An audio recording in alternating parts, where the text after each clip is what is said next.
Our most recent discovery from Ethiopia is a fossil foot. It's a partial fossil foot that, quite frankly, is quite shocking. It's an extremely important specimen because it opens up a window into our past and how our foot evolved that we didn't have before.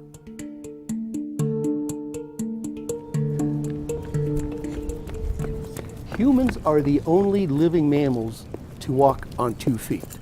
And it's a very peculiar way to get around. And it's actually the defining characteristic of the human lineage is walking on 2 feet. As a researcher that's interested in working backwards and figuring out when did we begin to walk upright, what stages did we go through to walk upright, the only evidence that you really have is you've got to go to Africa, and you've got to go where we go in Ethiopia, and you've got to search for the fossils. And that's what I do, and that's what Johannes Haile Selassie does, and our colleagues, is that we go back, we find the fossils, and that allows you to actually reconstruct how these animals walked and the steps as it were, that they went through to get there. We know that the foot bones are younger than 3,460,000 years old. And we know that because we have demonstrated that they lie above, by about 27 meters, a volcanic tuff, a layer of ash that was erupted from a volcano and deposited onto the ground. And that is an example of a volcanic tuff right here from the project area. And what we see are a lot of bits of pumice, clasts of volcanic glass. But also within the tuff are crystals, minerals that crystallized during the eruption.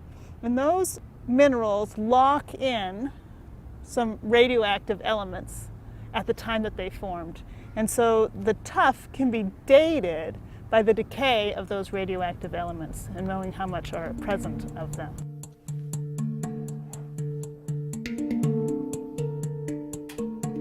My initial reaction when I first saw these foot bones was one of quite frank surprise. I thought I knew what to expect at that age because I had studied some of the other Ethiopian fossils that are roughly the same age. Well, when I saw this, I realized immediately these don't fit. They didn't fit. So these are the 8 bones of the new fossil.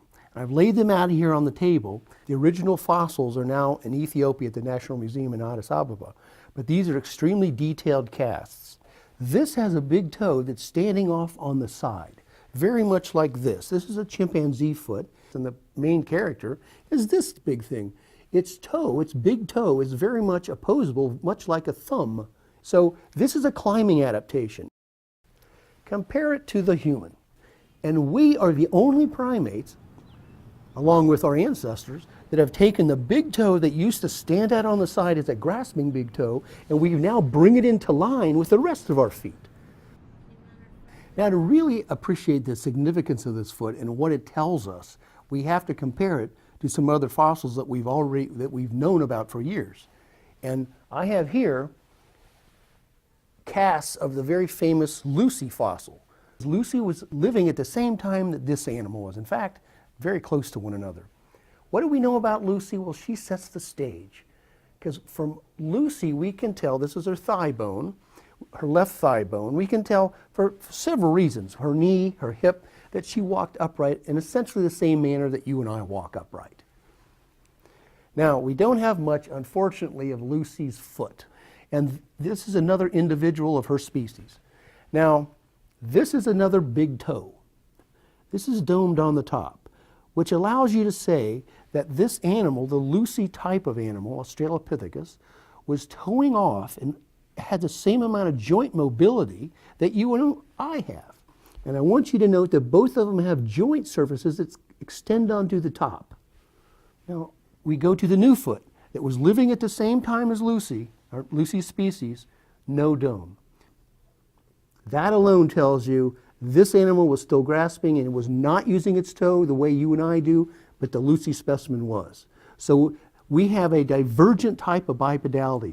One, the Lucy animal that is walking upright, committed to walking upright on the ground, but not this one. This new specimen is walking upright when on the ground, but doing it in awkward fashion, not like us, but still maintained its big toe grasping ability. So what we see here, two different groups, and that was one of the big surprises.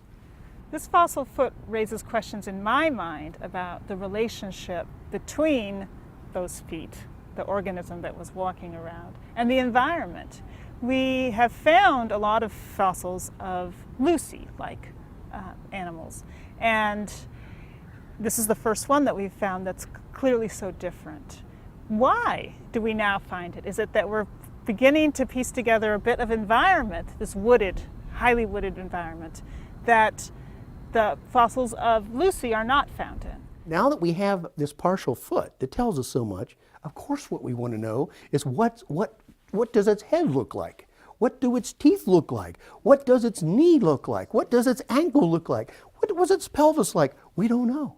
We don't know. But that's the exciting thing, and that's why we go back to the field and look for these other pieces.